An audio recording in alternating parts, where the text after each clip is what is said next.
So with TSA PreCheck, what you can do is you can just come through.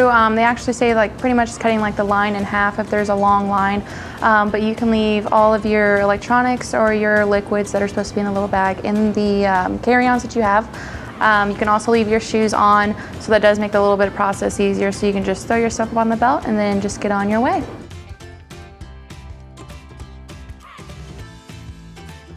Even if it's your first time flying or you just don't fly very often, I would consider TSA PreCheck, because with TSA PreCheck, you're going to get that expedited screening, that easier process going through.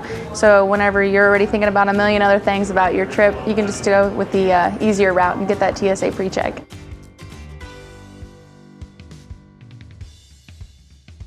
So TSA PreCheck is a one-time fee of $85 that lasts 5 years. There is an online application process you would have to go through, but it's also a in-person too.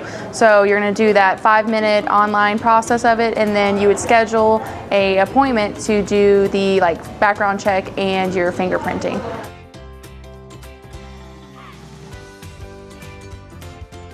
So documentation needed for the in-person appointment would be your driver's license and a passport if you have one.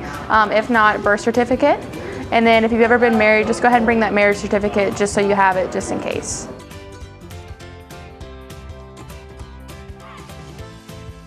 So after you leave the in-person, they're going to give you a website that you can go to, so you can actually just check your status right there, or you can just look in your email for that follow-up email that you've been approved. So it depends on the background check. Normally they say typically it could be 5 to 10 days for the background check. It could exceed up to 21 days. It just depends.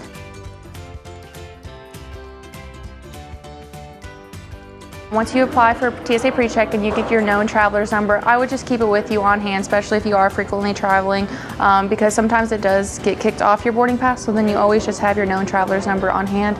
You go up to the airline ticket and they'll just take your number and make sure it's on your boarding pass. And especially if you are a frequent flyer, you can just put it onto your actual account and then it should be automatically generated. So just make sure that you have TSA PreCheck on your boarding pass. If you have a paper one, it should be located just right underneath your name. And if you have the mobile one, it should be right above the QR code.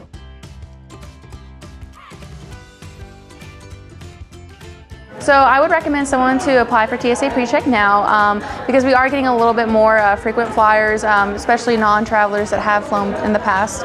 So the standard lines are getting a little bit longer. So with TSA PreCheck, you're going to get that expedited experience where you can just go through the checkpoint in a breeze and catch your plane.